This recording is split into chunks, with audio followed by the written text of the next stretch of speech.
adalah kita bersyukur kepada Allah Subhanahu wa taala atas segala limpahan nikmat demi nikmat yang tiada pernah berhenti. Tiada menit, tiada detik yang kita lalui melainkan kita tenggelam di dalam limpahan nikmat-nikmat dari Allah Subhanahu wa taala. Wa ma bikum min ni'matin fa min Allah, dan apa saja nikmat yang sampai kepada kalian maka itu datangnya dari Allah Subhanahu wa taala. Wa in ta'uddu ni'matallahi la tuhsuha, dan apabila kalian mencoba untuk menghitung, untuk memperinci nikmat demi nikmat yang diberikan oleh Allah, niscaya kalian tidak akan mampu. Maka dari itu wajib bagi setiap mukmin untuk selalu bersyukur kepada Allah. La in syakartum la azidannakum wa la in kafartum inna adabi lasyadid. Barang siapa yang bersyukur kepada Allah, yaitu dengan cara mempergunakan setiap nikmat yang diberikan oleh Allah untuk ketaatan, untuk beribadah kepada Allah, untuk menuntut ilmu agama. Dengan sebab itu Allah Subhanahu wa taala akan menambah nikmatnya. Wa la in kafartum inna adabi lasyadid. Namun barang siapa yang mengingkari nikmat Allah, yaitu mempergunakan nikmat-nikmat yang diberikan oleh Allah untuk kemaksiatan, untuk berbuat dosa, meninggalkan kewajiban-kewajiban yang telah ditetapkan oleh Allah, inna adabi lasyadid, maka ketahuilah sesungguhnya adab Allah sangatlah pedih. Ma'asyiral muslimin rahimani wa rahimakumullah, tujuan Allah Subhanahu wa taala menciptakan kita bukan untuk perkara yang sia-sia. Allah Subhanahu wa taala menciptakan kita dengan tujuan yang sangat mulia, yang sangat agung. Wa ma khalaqtul jinna wal insa illa liya'budun. Tidaklah kita diciptakan oleh Allah melainkan untuk beribadah, melainkan untuk mentauhidkan Allah Subhanahu wa taala. Allah jadikan bumi yang diciptakannya tempat yang mudah kita untuk tinggali. Allah hiasi bumi ini dengan berbagai macam kenikmatan. Allah jamin setiap rezeki penduduknya. Untuk apa Allah menciptakan itu semua? Untuk memudahkan kita, agar kita bisa mudah untuk beribadah kepada Allah Subhanahu wa taala, bukan untuk sekadar main-main atau berfoya-foya. Maka dari itu, wujud cinta yang nyata, wujud syukur yang nyata seorang hamba kepada Rabb-Nya, kepada penciptanya adalah dengan mempertauhidkan Allah Subhanahu wa taala, adalah dengan beribadah kepada Allah Subhanahu wa taala dan meninggalkan segala bentuk-bentuk kesyirikan. Karena syirik adalah dosa yang paling besar di sisi Allah. Inna syirka la dzulmun adzim. Sesungguhnya syirik adalah yang paling besar di sisi Allah dosanya. Ma'asyiral muslimin rahimani wa rahimakumullah. Allah Subhanahu wa taala memerintahkan kita menyerahkan semua bentuk ibadah ikhlas semata-mata hanya untuk Allah Subhanahu wa taala. Allah Subhanahu wa taala berfirman, "Wa ma umiru illa liya'budullaha mukhlishina lahuddin." Dan tidaklah kita diperintahkan kecuali untuk menyembah Allah semata dan memurnikan ibadah hanya kepada Allah Subhanahu wa taala. Dan setiap rasul yang diutus oleh Allah tujuannya sama. Dari rasul yang pertama Nabi Nuh hingga Nabi Muhammad SAW, tujuan diutusnya para rasul adalah untuk menyeru, mengajak manusia untuk mentauhidkan Allah, meninggalkan dari segala bentuk-bentuk kesyirikan. Allah Subhanahu wa taala berfirman, "Wa laqad ba'atsna fi kulli ummatin rasul an ibudullah wajtanibut taghut." Dan sungguh telah diutus untuk setiap umat seorang rasul untuk menyeru, untuk mengajak manusia agar beribadah hanya kepada Allah dan menjauhi taghut, menjauhi segala bentuk-bentuk kesyirikan. Ma'asyiral muslimin rahimani wa rahimakumullah, Al-Quran telah mengabarkan bahwa tidak ada keselamatan, tidak akan ada kesuksesan, dan tidak ada kebahagiaan kecuali hanya dengan mentauhidkan Allah Subhanahu wa taala. Setiap manusia tentunya menginginkan kehidupan yang bahagia, kehidupan yang baik, kehidupan yang menyenangkan, kehidupan yang menenteramkan hatinya, kehidupan yang menenteramkan jiwanya. Barang siapa yang menginginkan itu semua, maka perhatikanlah firman Allah di surat An-Nahl ayat yang ke-97. Allah Subhanahu wa taala berfirman, "Man 'amila shalihan min dzakarin aw unsa wa huwa mu'min, falanuhyiyannahu hayatan thayyiban." Barang siapa yang beramal saleh min dzakarin aw unsa wa huwa mu'min, baik laki-laki atau perempuan dan dia dalam keadaan beriman kepada Allah, falanuhyiyannahu hayatan thayyiban, maka Allah Subhanahu wa taala akan memberikan kepadanya kehidupan yang baik, kehidupan yang menyenangkan, kehidupan yang jauh dari kegelisahan. Ibnu Katsir menjelaskan di dalam tafsirnya makna dari kalimat hayatan thayyiban. Dari Ibnu Abbas diriwayatkan dan dari ulama tafsir yang lain, makna dari kalimat hayatan thayyiban adalah Allah Subhanahu wa taala akan memberikan kepadanya rizki yang halal dan Allah Subhanahu wa taala akan memudahkan baginya untuk beribadah. Hari-harinya akan diisi dengan ibadah kepada Allah dan Allah akan menghalanginya. Allah akan menghalanginya dari perbuatan yang sia-sia dan perbuatan maksiat. Allah Subhanahu wa taala mengaruniakan hal tersebut, yaitu untuk orang yang beriman dan beramal saleh. Lalu pertanyaannya, apa itu amal saleh? Ibnu Katsir menjelaskan, amal saleh ialah setiap amal ibadah yang dilandasi dari Al-Qur'an dan sunnah Nabi Muhammad SAW. Para ulama menjelaskan, setiap amalan tergolong ke dalam amal saleh apabila terpenuhi 3 syarat. Syarat yang pertama adalah keimanan, adalah tauhid kepada Allah, tauhid yang murni, yang bersih dari noda-noda kesyirikan.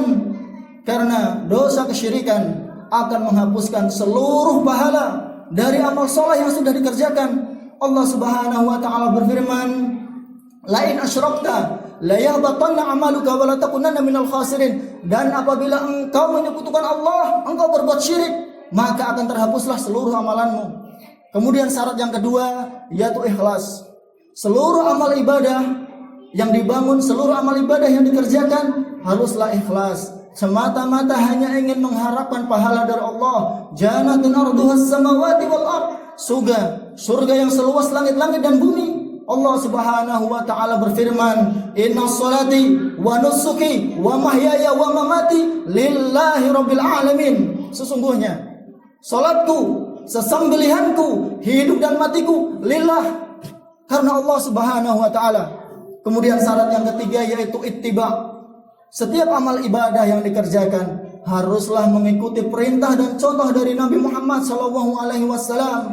Amal apapun, sebesar amal apapun, apabila tidak mengikuti contoh dari Nabi Muhammad SAW, maka jangan harap amalan tersebut akan mendatangkan pahala di sisi Allah. Setiap amalan yang tidak mencontoh dari Rasul SAW, maka amalan tersebut tertolak. Hadis dari Ummul Mukminin Ummu Abdillah Aisyah radhiyallahu taala anha, qala Rasul sallallahu alaihi wasallam, "Man ahdasa fi amrina hada ma laysa minhu fa huwa raddun." Barang siapa yang mengada-adakan perkara yang baru dalam urusan agama. Apabila dalam urusan agama seseorang tidak mencontoh Rasul sallallahu alaihi wasallam dalam ibadahnya, dalam akidahnya, fa huwa raddun, maka amalan tersebut tertolak.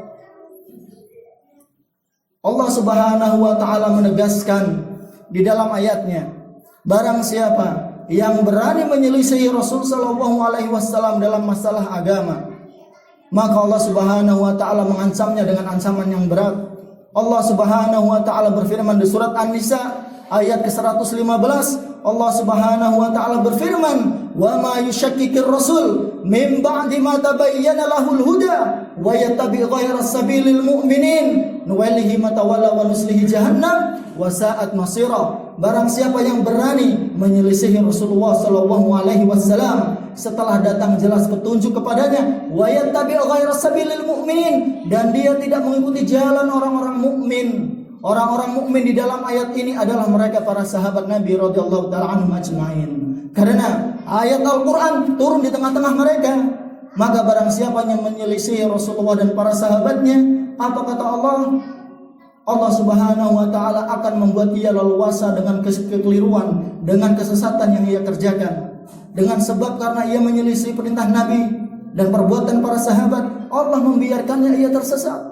Wa nuslihi jahannam wa sa'at masira, dan kelak Allah Subhanahu wa taala akan memasukkannya ke dalam neraka jahanam. Dan ketahuilah neraka adalah seburuk-buruk tempat kembali.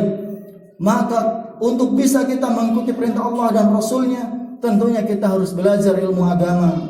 Tanpa kita belajar ilmu agama, bagaimana bisa kita akan mengetahui mana perintah Allah, mana larangan Allah, mana sunnah Nabi Muhammad, mana yang bukan bagian dari sunnah? maka wajib hukumnya bagi setiap mukmin untuk belajar. Untuk apa? Untuk keselamatan dirinya, untuk menjaga istri dan juga anak-anaknya. Tanpa kita belajar agama, bagaimana bisa kita menjadi pimpin di rumah tangga? Pemimpin di rumah tangga haruslah dia belajar ilmu agama untuk menyelamatkan istri dan juga anak-anaknya dan dirinya sendiri dari adab neraka Allah Subhanahu wa taala. Barakallahu li wa lakum.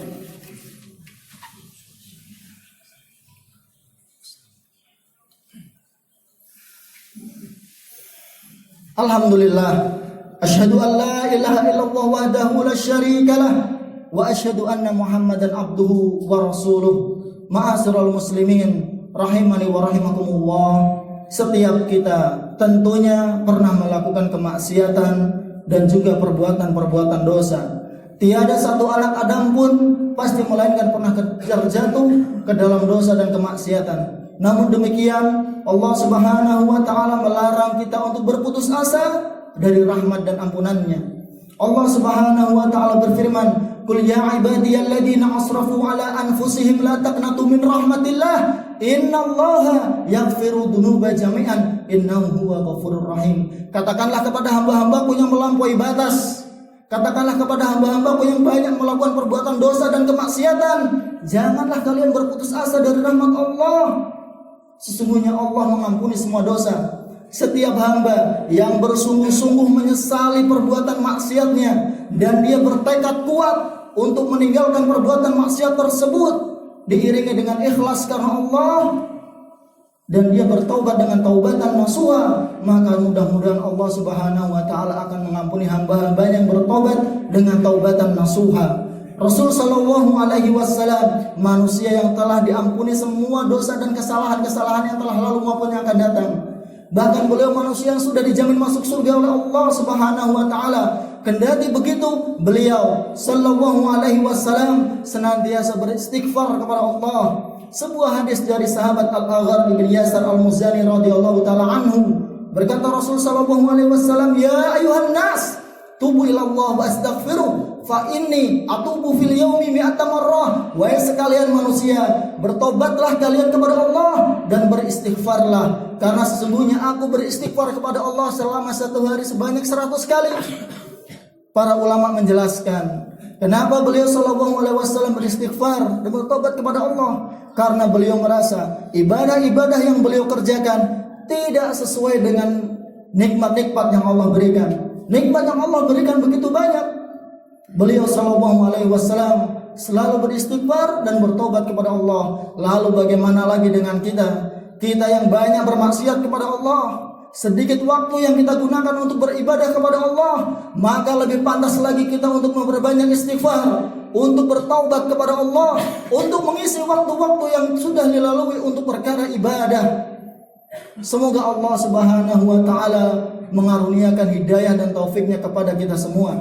Semoga Allah Subhanahu wa taala mengaruniakan kepada kita lisan-lisan yang pandai bersyukur, lisan-lisan yang pandai beristighfar kepada Allah.